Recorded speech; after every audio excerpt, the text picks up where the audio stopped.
I'm Logan Crawford, and right now on Spotlight, we're delighted to welcome to our show Alex Rounds. He is the author of a captivating science fiction novel called Elizabeth, Elizabeth. This saga unfolds the adventurous life of Jeffrey Sokolov, an asteroid miner who, accompanied by his sentient artificial intelligence avatar named Elizabeth, faces and overcomes numerous cosmic challenges. We're delighted to have this very talented author join us here today on Spotlight. We thank our team at Prime 7 Media for helping us put him in the spotlight today. And we ask viewers like you to support writers like him by subscribing to our show and by purchasing his wonderful book. The links are below this interview. Alex, great to see you here today on Spotlight. Thanks. It's great to be seen. I really appreciate it. This, My pleasure. Great to have you on the show. Love the book, Elizabeth, Elizabeth. It's an inspired story. So let's hear a little bit about the inspiration behind it. okay. We'll start with my information. I was an information technology specialist, systems administrator, help desk manager, all sorts of things for 43 years. So I have a lot of technical knowledge, and I'm also an inveterate reader, and I have always read great sci-fi stories. I've learned, we can talk a little later about, a lot of my inspiring authors, but I read books since I was like 3 years old, and I've started, gathering information and building my own universes. And I have written several stories already, but this is the first one I've been satisfied to publish. So here we are. Elizabeth, Elizabeth. That's the name of the book, but it's also reflective of the late wife of Jeffrey Sokolov. Jeffrey is an asteroid miner, grew up in an asteroid miner family. His parents died. He inherited the ship. He landed on the moon, in moon orbit, lunar orbit, and met a most beautiful woman who fell desperately in love with him. And this was a shock to him. What 18-year-old, 19-year-old man can handle somebody desperately loving him? And so they get married. They travel back to their favorite spot where they can pick up a lot of very good minerals for bringing back in system to sell. And they're put on by pirates. They defeated most of them, but the one that was busy raping his wife, he killed that guy who fell on the knife, killed his wife. So what do? You mourn. He brought the ship in, bought some military surplus artificial intelligence software and some military surplus powerful computers, and went back out into his asteroid spot, place that he knows there's good minerals. But on the way, of course, you begin integrating the AI with the ship's systems, and developing new ways to do things. Eventually, the robot or the computer becomes associated entirely with the ship. And eventually it assumes the name of his ex-wife, or his late wife, I should say. Ex-wife would be wrong.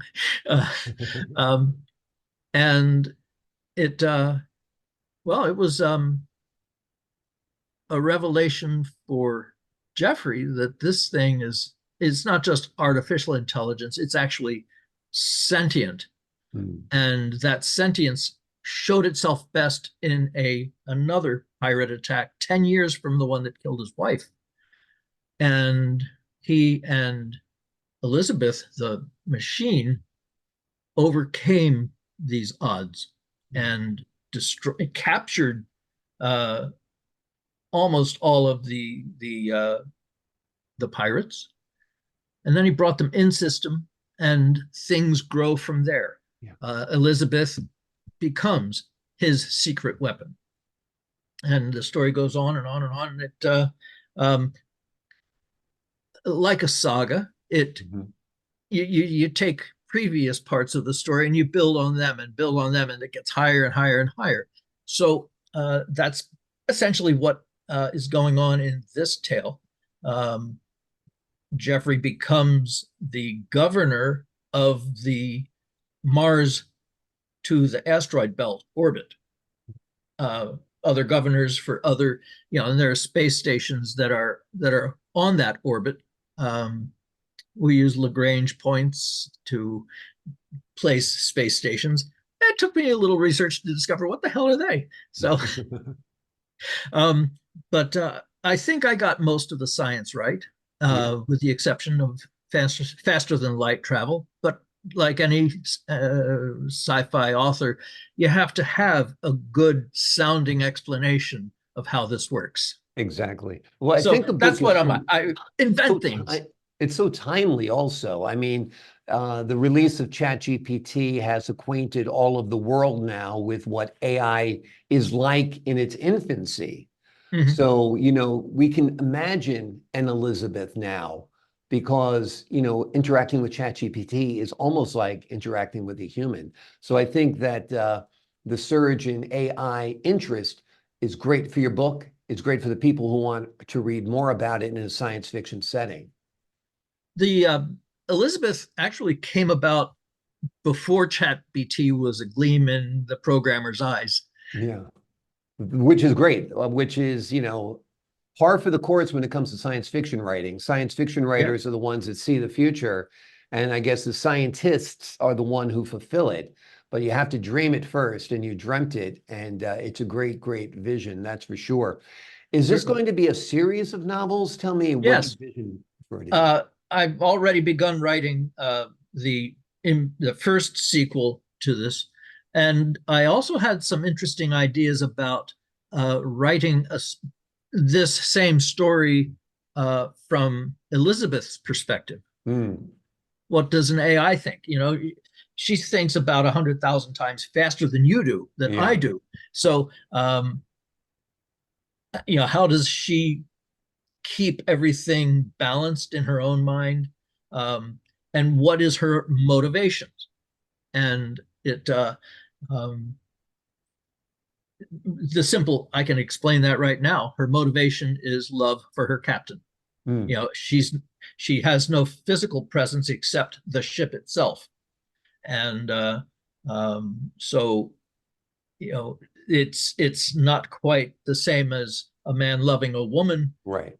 but that love she's understood. She's good at research, and um, she's been very helpful in creating safe ways to communicate online. Hmm. Antivirus against some rather serious uh, you know the enemies that we encounter have put together a nasty kind of virus that not only affects computers but people also. Hmm. Anything, so it was very smart to let the AI protect herself by creating the antivirus type software that actually works against this, and then being able to take pieces of the virus apart and figure out how it works and how she and Jeffrey can use that towards their enemies. Great. It's a great aspect of the story for sure. Let me ask you, have you envisioned Elizabeth as a motion picture or a TV series, perhaps? It's possible. That's not really what I had in mind. Um, but I can see that that's a possibility. But first I'd like to sell a few books. Right, right. That'd be icing on the cake. You want to get the cake first. for sure. Exactly. And Yeah. there's far more money in film than in books In anyway. literary works. Yeah, absolutely. Well, it's a terrific book. I think it's really going to capture people's imagination. It's a thrilling adventure as well. Alex Rounds has written an amazing science fiction novel that you don't want to miss. It's called Elizabeth. Elizabeth. It's a story of Jeffrey Sokolov, accompanied by his sentient artificial intelligence avatar named Elizabeth. It's quite a story. It's an imaginative story, and it's a story that is not far-fetched at all. This could be coming to a asteroid near you someday soon. Alex, thanks so much for joining us here today on Spotlight. Thanks a lot for having me. My pleasure. And to the folks at home, I'm Logan Crawford, thanking you for your time this time. Until next time on Spotlight.